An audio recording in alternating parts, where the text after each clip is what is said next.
How's it going, everyone? College Lefty, and in this video we have our very first 6th inning boss clue, so let's go ahead and get right into it.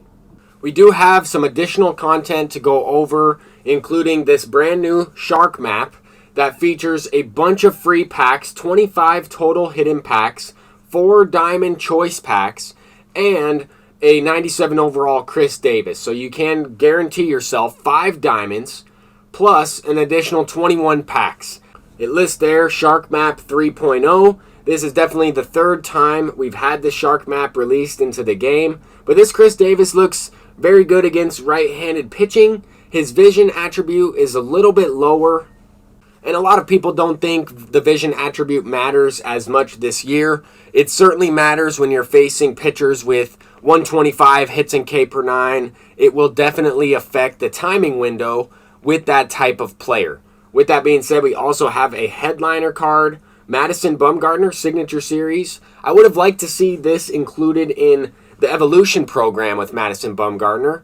But at the same time, I know that was a daily mission, so I'm all right with this. I think this is pretty cool, 98 overall card. This is, in fact, the very first clue for the 6th inning boss. We have a center fielder that is not Ken Griffey Jr., and it is a milestone player. It looks like we have a little bit of a tease as to what the attributes could potentially look like for this card. I don't know if it resembles the player card in-game. I don't know if that's just there to keep it interesting. But this leads me to believe a couple different players. And I want to talk about my thought process and why I'm not sure. I'm not sure if this is the player we're going to get. But these attributes look pretty good all around. It looks like this specific player also has lower vision. His discipline is not maxed out above 99. And the fielding looks pretty interesting, right? We have what looks to be an upgradable fielder to a diamond badge, right? It looks to be in that 85 to 89 range. And then with the parallel system, you will be able to get him up to that 90. The reaction is a little bit lower, as well as the arm accuracy. The speed is there, so I am wondering if this is going to be a 30-30 stolen bases and home runs milestone version of Mike Trout.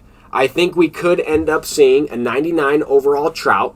His player card kind of resembles what we saw in that teaser. The only thing that throws me off is the discipline attribute, as well as the reaction. It looks like the card that we had teased might have lower reaction than Mike Trout. I don't necessarily know. It would be based off of his rookie year. That's when he had 30 stolen bases, 30 home runs. He actually had 49 stolen bases that season and 30 home runs with 27 doubles.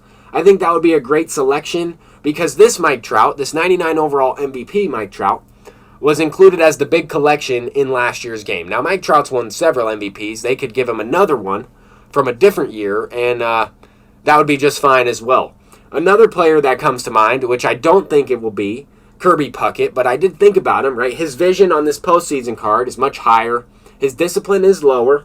He does have the diamond defense and not enough speed, right? He doesn't have enough speed to match that teaser, and I don't know if that's even what we should be looking at, right? That could be there to just throw us off. The other player I'm thinking about is Mickey Mantle, but I don't think it would be him either. The discipline is also throwing me off. I think Mickey Mantle would have increased vision, right? I don't think it would be as low as that teaser that we saw for those attributes. But let me know what you think, right? Let me know who you think we're going to get. It's going to be a center fielder for at least one of these bosses. But I'm going to hop into a game of ranked seasons, and I have not played ranked seasons for a couple of days. I am trying to make World Series, but I know that I might struggle a little bit early on in this game. So we need a great outing from DeGrom. We have an 0-2 count, and I'm serving up a fastball, leadoff home run from Wander Franco. I have to test and see if this opponent is able to hit that fastball, but that was a terrible time to throw it. We had an 0-2 count. His first batter, he chased a couple bad pitches, and now we're down 1-0. Had a couple bad at-bats in this first inning. I realized that I'm going to have a tough time at the plate. We might struggle a little bit early on in this game. It's been a couple days since I've played ranked seasons, but that's no excuse. I honestly don't know how I've won some of the most recent games. because I have not been on off-speed pitches. I've only hit the fastball recently, and my timing just hasn't been consistent. We give up another home run. That was a great piece of hitting from that opponent. I was trying to throw that slider up and outside. It maybe caught too much of the plate, and he sends it out. We were able to square one up here with Vladimir Guerrero. A little bit on the early side of good. Out in front of it on a pitch out on the outside half. That is not what I'm looking for. This time around, we have a better 0-2 pitch with DeGrom, but we're already in the 4th inning. We don't even have a base hit yet. Francisco Lindor smacking his first home run for the squad. That's exactly what I need. We need Al Leiter to get the confidence down. He's pitched, 4 innings, not giving up a hit.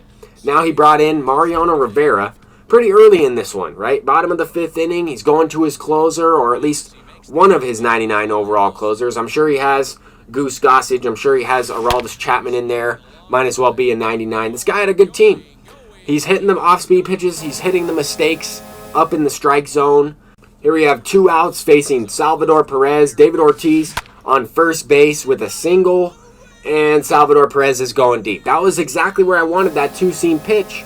But this opponent is locked in. I mean, he is definitely hitting well. He's outplaying me for sure.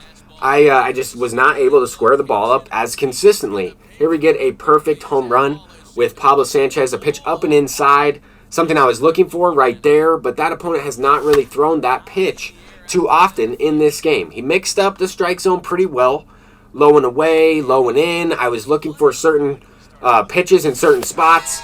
This swing, easily my worst swing I've taken in MLB The Show 21. I didn't even mean to press the button. I accidentally hit the X button with my finger up against the desk and took a swing at that forkball. But Mike Piazza's picking us up with a homer. Cuts the deficit 5-3. For how bad I've played in this game, it is fairly close. But we needed to score a few more runs early on in this game. I missed a lot of hittable pitches. I missed a lot of pitches that were right down the middle that I just dropped my PCI. We also have to get to the bottom of the 9th inning to try and make this comeback. Down to the last out, he goes deep with Kyle Schwarber. Now we're down to our last 3 outs. He does, in fact, bring in Aroldis Chapman, probably the hardest pitcher to hit in MLB The Show 21. But this comeback is not looking good. We're down to the last 2 outs. We have Pablo Sanchez up, and I am missing a changeup that is right down the middle. This perfectly sums up the way this game has gone for me. I'm dropping the PCI. I'm chasing pitches outside the strike zone. I give myself a 1 out of 10 for ranked seasons in this one. Easily one of the worst games I've played. Definitely beat myself there. The opponent capitalized on his opportunities. But that was definitely a frustrating loss. Just didn't really know what I was doing with the controller. We'll have to figure it out for the next game. Hopefully you enjoyed. I'm wondering who you think the 6th inning bosses will be. Peace out.